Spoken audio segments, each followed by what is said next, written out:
There, I'm Lee Whittier, the Dog Show Mentor, founder, and host. And we are waiting for our guest today, Mr. Richard Paquette of Wenrick Shih Tzu, and also Canadian Kennel Club board member and judge, all breed judge from Canada. In the meantime, who's here? We're excited. August is Puppy Month at Dog Show Mentor. And we're going to talk a little bit about puppies and what you're doing with your puppy and what you should be doing with your puppy. All right. So I'm really excited to see who's here. I think we're going to have a big group, and we're going to start right away, even though we're waiting for Richard, and say, who knows what the Blue Ribbon Blueprint is? And why did I create it? Well, the Blue Ribbon Blueprint is based on the idea that once we win our first blue ribbon, we're hooked, right? We love that our dog won a blue ribbon. So now what do we want? Now we want to win the next high level. We want to go reserve winners, and then we want to go winners, and so on until best in show, right? So the Blue Ribbon Blueprint is based on that first blue ribbon. All right, Megan. Hi, Megan from Vermont, and Tracy from Colorado with Cairns. Are you going to be at Montgomery County, Tracy? Question mark. Are you ready? Hey, Michael, nice to see you. Hey, Maggie. Gosh, lots of people here. Andrew from Alaska, Jim from Oregon with Bouvier's, Sandy watching from the beach. That is so not fair. All right. And Angie from Alaska with Frenchies. I had 39 Frenchies last week. Well, Monday this week. Belgian Shepherds. Heather with Belgian Shepherds. Hi. And so who is getting a puppy this month or shortly from a litter? Who is getting a puppy? Who has a puppy now? Hey, Jeff, nice to see you. Welcome. I want to see your picture in your circle there. Tracy, not going to Montgomery, doing Colorado and Wyoming shows this fall. Fair enough. Fair enough. We will miss you, though. We always want to see terrier people at Montgomery County. Christine, hi. Nice to see you, too. Watching from the Whelping Box. Woohoo! I think Richard's coming on. Hey, Richard. Welcome. Yay. We're doing our intros, and we started talking about the Blue Ribbon Blueprint and what that has to do with your first win and how it has to do with puppies. So we're talking about August is Puppy Month at Dog Show Mentor. Welcome, Richard. I'm glad to be here. Sorry I'm a little late. Technical issues. I'm hoping you're hearing me loud and clear. And what an exciting topic, and such an important topic we're going to talk about today. It sure is. You know, I always say that puppies need to be in great condition. And I think that condition is how they look, how they feel, and how they respond. That's condition. So what do you think, Richard? Well, I think it's a process. And, you know I've been harping at everyone for the last few sessions about, that 5-minute everyday session. But it begins truly as a breeder. For me, it begins at birth. My puppies are born. I handle them a lot. You will, when your mother has a lot of confidence in you and your dogs, which most breeders have, the confidence of the mothers, you can handle those puppies as much as you want. And the more you handle them, the more socialized they will be. And right. Then you start to get serious at 8 weeks, where you hold them up in the stack position and you drop them on a table. You pretend to check their bites and their testicles, and you love tap them. And play with a favorite toy, and it's a nurturing thing. Positive training method the whole time. Develop an Absolutely. environment of positivity, and that will be your key to success. I love that, Richard. And Kay from Oklahoma is here with mini schnauzers. Are you going to Montgomery County? We're gearing up for that. Becky says she's home with 4 2-week-old border babies. Awesome, Becky. And Cindy from Pennsylvania, hello and welcome. Katie says she has a 9-month-old puppy. Awesome. And I don't know if you heard, Richard, but Christine Robinson with Black Russians is here watching from the whelping box. So we've got lots of people here who have puppies. And one of the things that I like to do is, introduce puppies to new surfaces. And, when an exhibitor comes in the ring and says, well, this dog has never been on grass, or this dog has never been on a mat, I think, what have they been doing for the last 6 months, right? I always introduce puppies to at least 7 surfaces. So tell me, all of you out there, before I ask Richard, what surfaces do you introduce your puppies and young dogs to? And what do you think, Richard? It's as a judge, I've been hearing for the last year now, this is a COVID puppy. I call BS, Be- because there's so many other opportunities to actually going to doggy events. You can go down to the local market and walk your dog. You can go down to the park. You can go to PetSmart. You can go to, a lot of businesses that allow dogs, and your dogs should be properly socialized. And Shih Tzu must be a different breed because they are known for outstanding temperaments. But if you socialize your Shih Tzu to have confidence in you, they get into any kind of strange environment and they still transfer that confidence level to each new experience. So don't give me those excuses. Get out, use your dogs, let other people touch them and fondle them, and you will be fine. There's no such thing as a COVID puppy. That excuse is wearing thin with us Right, it judges. is, isn't it? And I hear this every week from judges that they roll their eyes and say, I can't believe anyone is using that as an excuse. But Jeannie's lucky because she owns a flooring store and she gets all kinds of surfaces. Good for you, Jeannie. Hey, Ginger, welcome. That's really Michael. good. So, Jean, can we get a good deal on some indoor outdoor green carpet or red carpet for the next dog show? That's right. And Taylor says she's a new owner handler going to her first national specialty. Well, lots of practice to you, Taylor. So, and Richard, I always say that that rule of sevens. I think Pat Schaff was one of the first people to coin that, at least in a book. I've been doing this for years. Is playing with different kinds of items in the whelping box and as puppies, right? So we want at least 7 different kinds, wood, plastic, always plastic water bottles that crunch, right?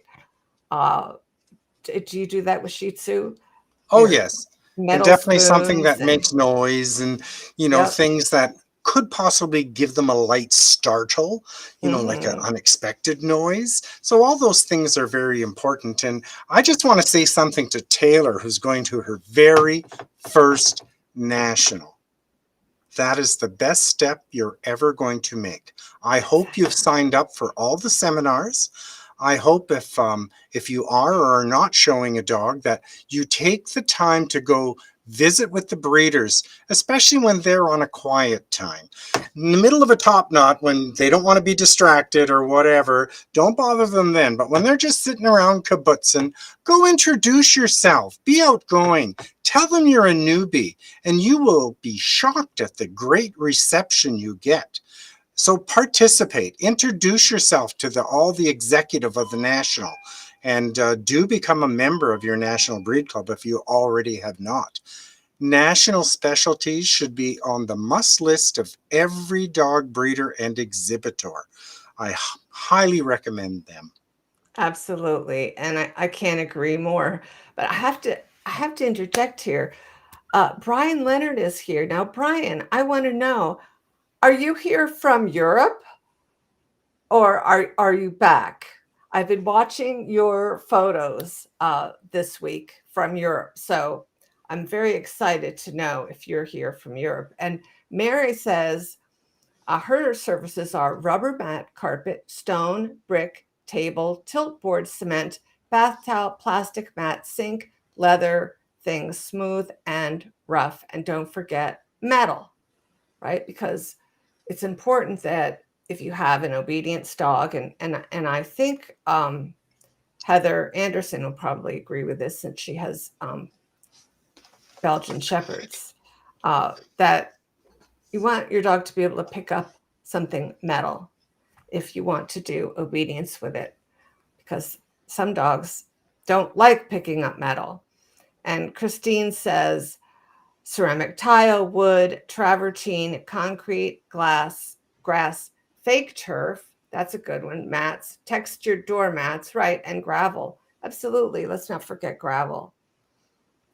Everybody's got some great ideas here. Carolyn says the quilted mats in the whelping box, carpet, vinyl plank floor, vinyl woven mats outside your camper, wood decks, the dirt in the yard. Absolutely. That's great. Ah, Brian, you're still in Rome. Dan says hi to Richard. Well, how about me? It's a rough life, Brian. Lee and I work on invitations to judge, so can you get us an invite? I love Rome. Oh, and I've never been, so I would love to go. It sounds like it's a great trip. Send a picture. It's an All right. amazing country. And Debbie Peterson says wire crate dividers to walk over. That's great too. Yep.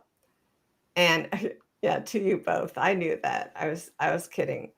So we've got lots of surfaces, and so there's never, and Marie says tarps. That's a good one too. There should never be a time when your dog comes into a ring and doesn't get the surface on their feet. They should be everywhere.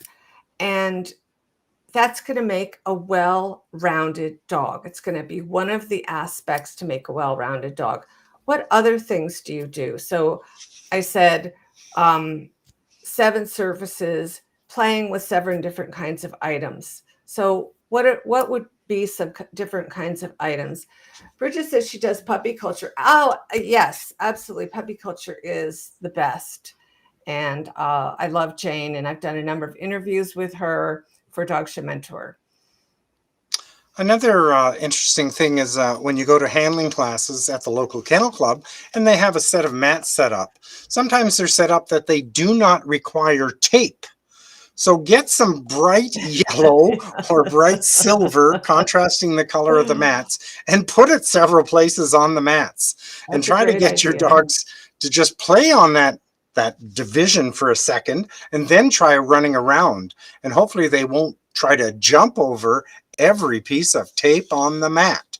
So just little tips like that.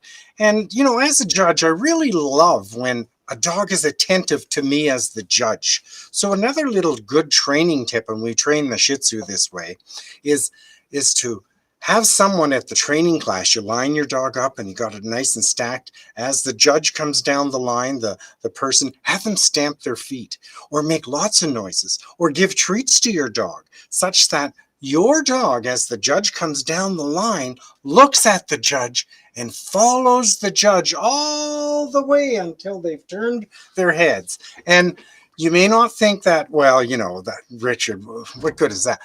It is one of those subliminal things you can do to increase your winning percentage. When that dog focuses on the judge, how many times have you heard a judge interviewed at Westminster or wherever, anywhere say, the dog was asking for it? That's one of the little tricks. Train your dog to be attentive to the judge. And another thing that annoys me as a judge, you come up and you should just bait your dog for a free stack 3 feet away from me. If your dog is looking right at the judge with ears up and animated, back off. Stop trying to bait your dog. If your dog Exactly. is not looking at the judge attentively, then you need to go into action with your squeaky toy or bait. So if your dog is doing it naturally, get out of the picture. Let the judge see your dog naturally. How many times have people stood between me and their dog? Yes, on Monday I was judging, and I think it was like a skipper key, and I placed myself slightly behind the handler so that the dog could bait off the handler, and I wanted to see it, and she moved right in front of me. And I thought, I wonder what she was thinking. I just had no idea. So I went to the other side and tried to look. It's funny the things that happen when we're judging. I think that Jeannie has said a couple things that I like. She said, I use imprinting technique I use with my newborn foals. And then up here she says, oh, she says, that's hard to get an Irish Wolfhound to focus on the judge. They really don't care about you unless, of course, you had a live rabbit or animal in your hand. Exactly. Michael says, I see people in front of dog all the time. Right. Yeah, between the dog and the judge. Don't do that. And watch, we're getting a little into the weeds here talking about what to do in the ring, but really don't get between yourself and the judge. Don't put your hand in between your dog's face and the judge's line of sight. So just be mindful in the ring of what the judge is looking for. If the judge is looking at expression, don't show him the profile. Just saying. We're talking about raising our dogs to be stars. And one of the most important aspects of showing a dog is to teach your dog the technique of head control. If you can control where your dog's head is, you can move feet around, you can do just about anything. You can show all types of animation. And there's basically 3 ways to gain that head control. The young 8-week-old puppies that are fighting you, you just grab the side of the cheek and you hold on for 10 seconds and all the time reassuring the dog that, no, you're not killing them, and eventually work it up so that a minute or two, you could hold that dog for a minute or two, or during the longest commercial on television, and hold that cheek, and they stop fighting you. And once they stop doing that, it makes my job as a judge so much easier when I put my hands out and I cup your dog's head and it melts into my hands because it's been trained not to move when a hand is on it. Yep. That's in all positive reinforcement. Yep. That's beautifully said. And that's a great tip. So folks, listen, when Richard gives you a tip, listen. And someone just mentioned, Becky did, about voice. Training your dog to recognize your voice so that when that loudspeaker goes off, your nice, comforting, and quiet voice will give your dog more confidence. And, should they decide to put their tail down, it will be temporarily. They'll bring it right back up once they hear that reassuring voice that you've trained them to listen to since birth. Good point, Becky. Yeah. Yeah, she's got some great tips here. I love that all of you are willing to share some of your tips, and you're really coming back and creating this great community for this Facebook Live that Dog Show Mentor is sponsoring.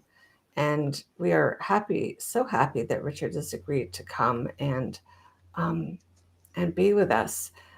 So, Bridget says, what is the best way to train sparring? Sparring's kind of a natural thing.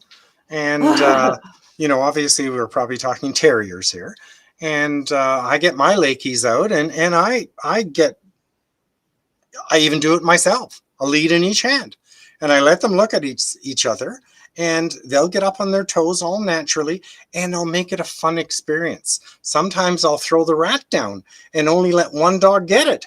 And that one dog will get it. And that other dog's really pissy and it'll really be annoyed with that other one. And they'll fight for that rat. And I'll put them a little closer and they'll try to pull the rat and tug a war out of each mouth. And then it's a natural thing, though. It's something you just encourage them to do, to look at other dogs. And here's the big mistake people make. Their dog goes up and down in the terrier ring. It comes halfway down and there's a kerfuffle in the corner and a bunch of dogs are barking and your dog stops. Well, 9 out of 10 times it's hit the perfect pose, up on its toes, top line perfect, tail in the right position, looking at that kerfuffle. Take 4 seconds. Hold that position. Don't correct it right away because it's not doing the up and down properly. Take advantage of your 3 minutes in the ring. You paid $35 to get there. Take advantage. So when your dog does look at something, stop interfering with it and just let it look. And that's part of the thing of training for sparring, is when they hear a commotion, you let them look at it. I've actually walked my Tibetan Terriers around and let them look at other dogs that might be barking at them, like, authentic terriers in an X pen. If you walk by and they all bark, and you let your dog just stand there and look, and they learn to stand up and look at the other dogs. And it's not, we don't spar with Tibetan Terriers, but it's certainly a great attribute to have in the ring, a dog that'll stand up and look at another dog. And what I find as a judge is that people allow their dogs live together, and they never do what Richard said. They never, and then the people say to me, oh, these two live together, so they're not going to spar. Or the dogs start looking at the handlers, and the handlers allow that. And I think that's the thing that bothers me the most, is the professional handlers who have not taught or encouraged their dogs to spar. They allow the dogs to look at them and bait off of them. What do you think of that, Richard? Well, again, like you say, there are a lot of breeds that traditionally are not sparring breeds. You wouldn't take a wire fox terrier and a soft-coated Wheaten out to the center of the ring and try to have a sparring episode. But you might bring 5 or 6 breeds out to the center and let them mingle and look at each other. That's opposed to actual sparring, but you do even get Wheaten terriers. Arch that neck, throw those ears out, get that tail going just a mile a minute. So, even the non-sparring breeds, don't be afraid to let them look at other breeds. So if you're in the line and some dog behind you is pestering you, let your dog turn around and look at that other dog. And even if it is a soft-coated Wheaten Terrier and it's facing the Karen or something like that, still doesn't mean that your dog can't be up on its toes. So no, we don't traditionally spar a lot of these breeds, but all breeds of terriers should be taught to look attentively at other dogs. Absolutely. I agree with that 100%. And that's why I gave that tip about walking around at a dog show with your young dog and letting them look at other breeds. It's a real advantage. But Angela has an interesting question. Do judges really care if you kneel in front of your dog to get that nice arch of neck versus standing in front or to the side? So let's go ahead and address this, but we really we have such a short period of time and we're almost out of time, and we really want to talk about puppies. So well, just quickly, I'll answer that question, Lee. All right. It doesn't matter what you do.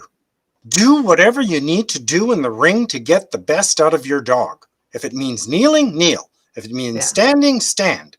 And if you have a dog that's supposed to have a dropped ear, don't be lifting that bait up at your chest level. It's got to be down at your knee level so those ears drop, especially outdoors in the wind. I watch people with Shelties all the time. come back into the judge. Instead of facing the dog away from the wind, so the wind's coming along the back, they face their dogs into the wing, and they show me these beautiful shepherd ears, and I get a nice bad impression of their dog. So no matter what way you do it, it's whatever works best for you. But getting back to the babies, when one of the tricks as a breeder is to pick the dog, obviously one that has good conformation and whatever you need in your breed for breed type, but that one puppy that grabs the toy and makes all those other dogs chase it, and it's very precocious. Picking the right dog in the litter sometimes is very important. So you want to have a star. It should be a star at 8 weeks. When they're all playing together, try to watch for that one when you can't make a decision between 1 or 2 or 3 puppies. Which of those puppies has that style, that presence, that confidence, that sassiness, that arrogance, all of those words, and pick that puppy.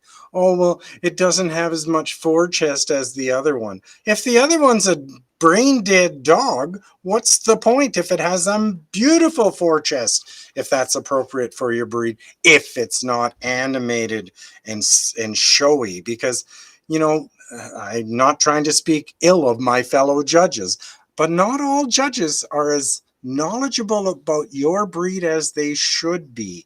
And some judges do. Once they've weeded out dogs of what they feel is good breed type, they move to other factors, such as that personality, that elusive factor of showmanship, and he asked for it, Absolutely. So be aware that, you. I admit it's supposed to be the quality of dog should be 90% of the win, but I'm here to tell you it's not. It's probably only 75%. You need that elusive 25% to get you into that winner's circle.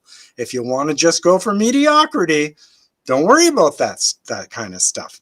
But because, not all judges are super judges, we do need to have a bit of, generic influence over these judges to want them to look at our dogs. So obviously breed and keep the best quality dog you can. But if you have to make a decision, side on the one that has that showmanship. Absolutely, Richard. I think that is that's key. And yes, we can bring out, using methods like puppy culture, we can bring out some of the best things, but we have a lot of more questions. And so what I'm going to say is, on the 30th of August, I'm going to be doing August is Puppy Month webinar, a masterclass. And so anyone who is interested, we'll have the link next week for you, but put the 30th at 5 p.m. Pacific time on your calendar. It'll be 90 minutes. And I look forward to having anyone who has these questions can come. I'll be taking these questions out of the chat and addressing them right in that masterclass. All righty. So quickly, Lee, let me answer one quick question. Angela made an extremely important. I'm gonna actually stop you because I want to answer that so question. Rude. You know me, Richard. I have a strong personality. I want to answer that question in my webinar. So there you go. We are out of time. I'm Lee Whittier here with the infamous Richard Paquette, who is a very, very good friend. And I deeply, deeply respect him and his knowledge of all things dog. And of course, love of life. Richard, thank you, Lee. Thank you, Lee. Much appreciated. All right. Thanks for being here. Thanks, everybody, for all your input, your fun questions, your ideas.